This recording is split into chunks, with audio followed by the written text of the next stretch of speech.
quinceañera, se llama Alma, entrena, hace gimnasia, es luchadora, es guerrera, es campeona, campeona de la vida. Y hoy le voy a dar una sorpresa. Estoy en su cumpleaños, la voy a abrazar, la voy a felicitar y le voy a regalar estos guantes de locomotora. Qué persona extraordinaria, ¿eh? Así es. La tenemos a Alicia Crosa. Buenas noches. Hola, ¿qué tal? Buenas noches. ¿Cómo está, Alicia? Bien, gracias.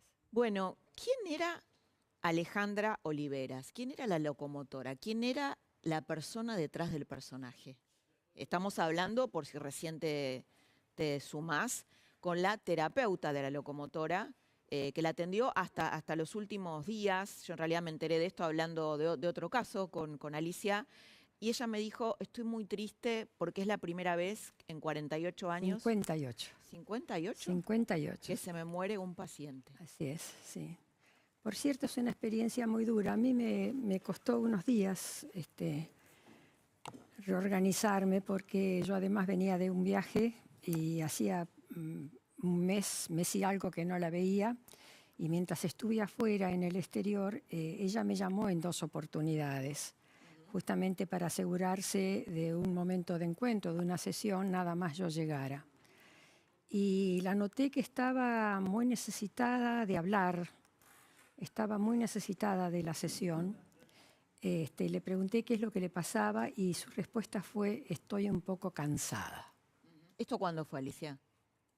Y eso habrá sido una semana antes de que pasara esto, la internación, bueno, todo esto que le pasó. Sí, creo que fue una semana antes, porque yo llegué el día 13, sí, me habrá llamado el 11, una cosa así más o menos, y el 14, el 15 ya le pasó esto.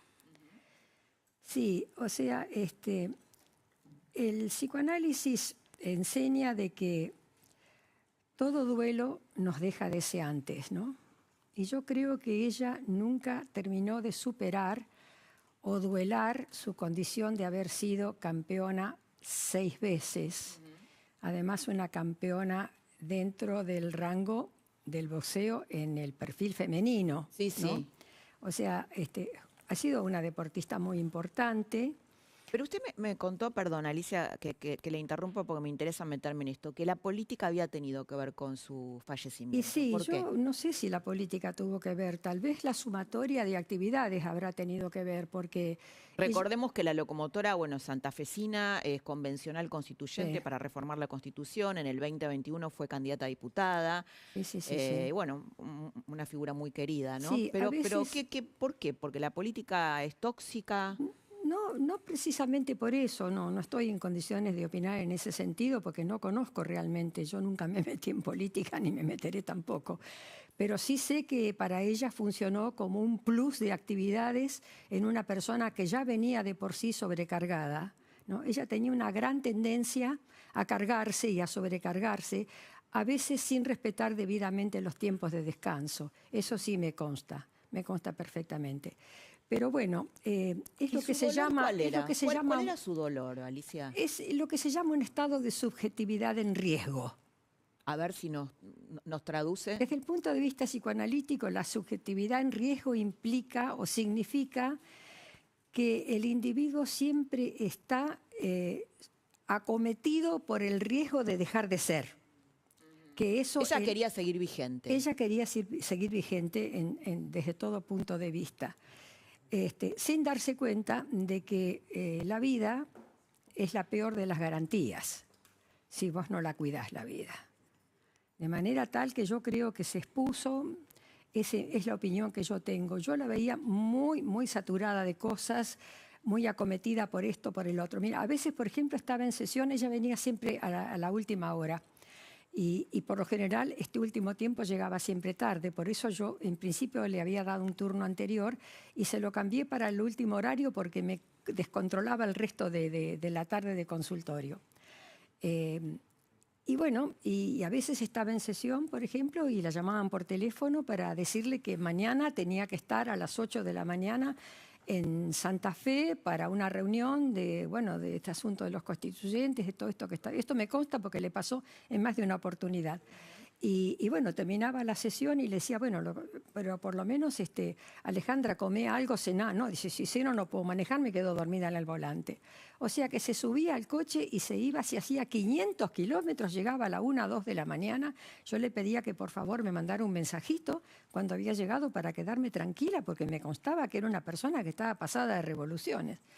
Y a las 8 ya tenía que levantarse porque tenía que estar presente en un mitin político, bueno, en una reunión, bueno, hacer todo el circuito que hacen los políticos cuando están en campaña, ¿no?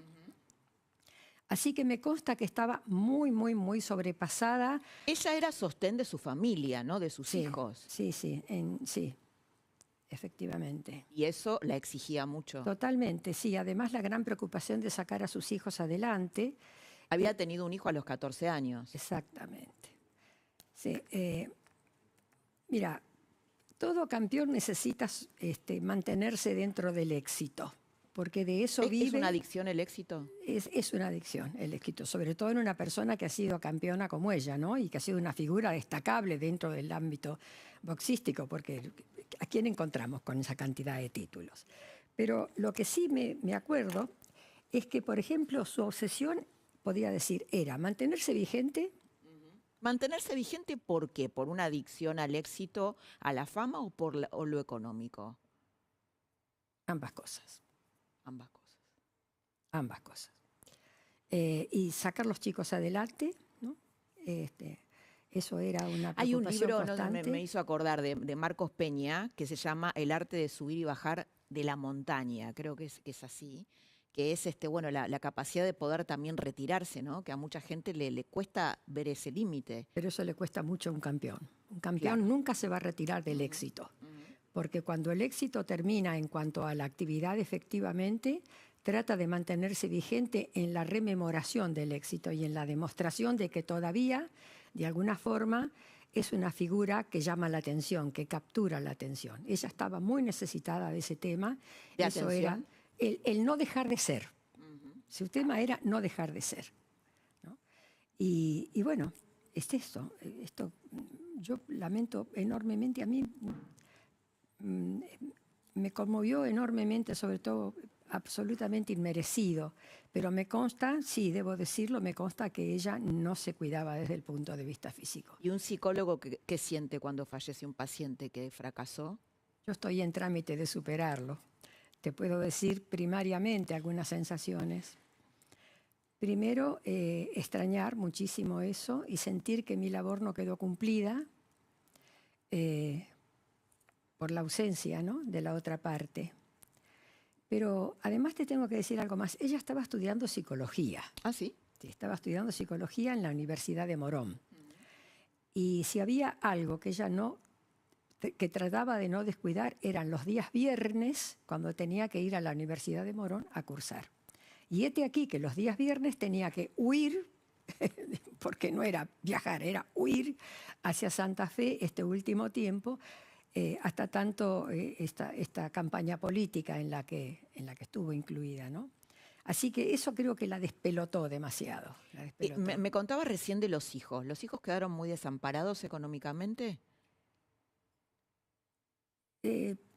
Considero que les va a costar salir adelante porque ella era una madraza y una mujer que manejaba la economía de ese grupo de 3 totalmente, totalmente. Yo desconozco esos aspectos, no podría darte ese dato así con certeza, pero sí, realmente ella era una mujer que proveía muchísimo a esos chicos. Los chicos están preparándose para la vida.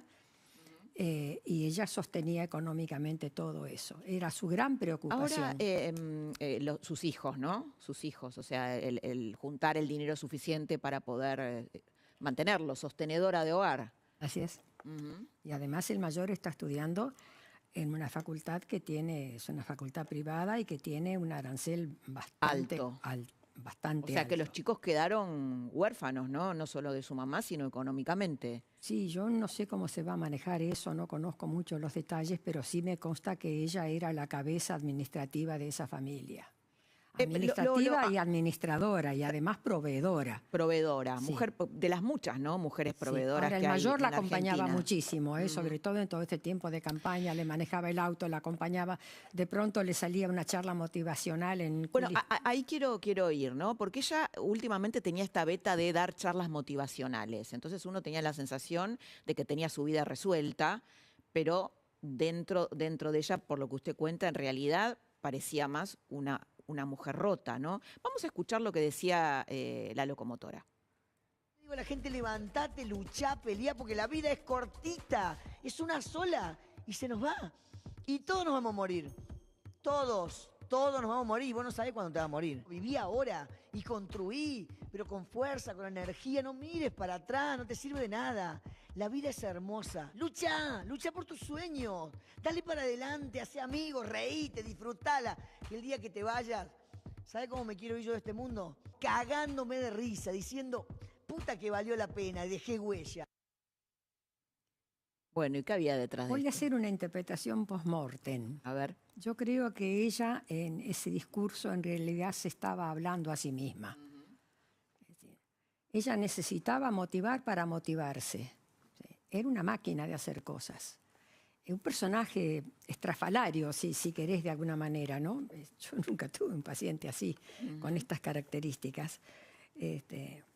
Pero bueno. Alicia, y usted me contaba en un momento que es una historia linda, ella ya la ha contado, cómo ella se hizo boxeadora, que era una escena que le había impresionado. Eso es digno de que la gente lo conozca. De que lo conozca, sí. Ella a los 14 años, un poco para salir de la situación de asfixia económica en la que vivían. Vivía en una situación de pobreza importante. 7 hermanos, sin recursos económicos suficientes para mantener semejante prole. Ella conoce una persona bastante mayor que ella, de la cual ella o se enamora o lo paterniza, ¿no? No sé bien cómo Como un padre, como una especie de padre. Exactamente, bueno, pero lo cierto es que ella de pronto queda embarazada, tenía 14 para cumplir 15, y esta persona era una persona violenta. De vez en tanto la zurraba, bastante a menudo. Inclusive estando en periodo de gestación también recibió golpes. Entonces, cuando ella decía que tenía que defenderse de alguna manera y no podía intentar volver a su casa porque en su casa habían cuestionado justamente esa relación, de manera tal que se sintió desamparada. Y entonces, un día pasa por un gimnasio y ve que estaban haciendo estos ejercicios que hacen los boxeadores. Porque este hombre la golpeaba sistemáticamente. Claro, totalmente la golpeaba. Venía y se descargaba con ella. Sí. Entonces ella va a ese gimnasio y ve que... Entonces entra y pregunta a ver si podía aprender, ¿no? Los golpes y qué sé yo. Y se ve que sí, que la enseñaron y todo lo demás. Y entonces ella calladamente empezó a ir todos los días que el marido o el compañero no estaba en casa, empezó a ir al gimnasio, inclusive estando embarazada. Y entonces dijo, la próxima vez que ella le preguntó al entrenador si ella ya tenía fuerza en los brazos, y el entrenador le dijo, la pucha que tenés fuerza en tus brazos, ¿no? Dice, vas a poder pegar bien. Eso le dijo el entrenador. Entonces, en una oportunidad en que el compañero o el marido, un señor que estaba con ella, el que había gestado a su hijo, Sí. Viene y la zurrea y qué sé yo, la intenta zurrear, ella le da una trompada, lo tomó tan desprevenido al tipo que lo tiró debajo de la mesa de la cocina. Impresionante. ¿Y, Claro. eso se lo mostró en la sesión? Sí, fue una de las primeras cosas que me contó. Y entonces ella tomó al nene, porque además él había venido con un problema de algunas copitas seguramente, Sí. y entonces el nene lloraba y él golpeó al nene, que tenía apenas unos 10 meses, una cosa así. Entonces ella, después de la trompada, le dijo, ahora no me vas a pegar más. Levantó el nene y se fue, y dejó todo lo que tenía en la casa. Y volvió a la casa de sus familiares, y ahí ella reveló lo que le pasaba, y esa es la razón por la cual tuvo un acogimiento primario dentro de su familia, ¿no? Y le ayudaron con la crianza del chico y todo lo demás. No, una vida realmente trágica, muy difícil, desde todo punto de vista, ¿no? Y además con la falta de recursos que puede tener una persona de 14, 15 años, Sin duda. con un hijo. ¿No? ¿Y qué quería mejorar ella? ¿Por qué la fue a ver? Bueno, a ver, dentro de lo que puedo llegar sin alterar el secreto profesional, al cual me debo. Te lo voy a decir con una frase. Yo creo que ella en realidad quería saber quién era. ¿Ella quería saber? ¿Quién era? No De sabía verdad, quién era. de verdad. Porque Más allá de su personaje. más allá de ese personaje, de toda esa... Sí, yo creo que sí. Por eso también la decisión de estudiar psicología, porque ella decía que una vez que ya no tuviese fuerzas y energías como para hacer lo que estaba haciendo y vivir de eso, ella quería ejercer la profesión. A lo mejor no desde el punto de vista de una formación psicoanalítica, ¿no? Como sobre todo tenemos los psicólogos que somos antiguos, con otras modalidades de estas más modernas que hay ahora, que van de afuera para adentro y no de adentro para afuera, y que se sustentan mucho en el apoyo, ¿no? En la contención, en el acompañamiento y en el estimular a la gente a que salga adelante. Yo creo que ella hubiese elegido alguna salida por ese lado. Alicia, muchísimas gracias por estar acá. Espero haberle sido útil. Por supuesto. Alicia Crosa, la psicóloga de la locomotora Oliveras, contándonos quién era y bueno, y cuando el cuerpo dice basta. ¿Y qué hay detrás muchas veces de los personajes que vemos en televisión?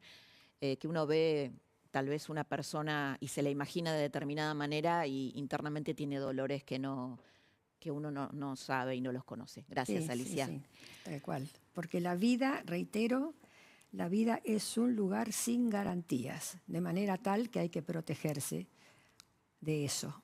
De Y la aprender falta a de cuidarse, garantía. ¿no? Y aprender a cuidarse. De la falta de garantías autocuidado. que ofrece la vida si uno la desafía más allá de los límites. Gracias, qué linda Por frase favor. para el final. Bueno, vamos a hablar de otro tema que atravesó la semana, que son las falsas denuncias por abuso sexual a partir del caso Ghisoni.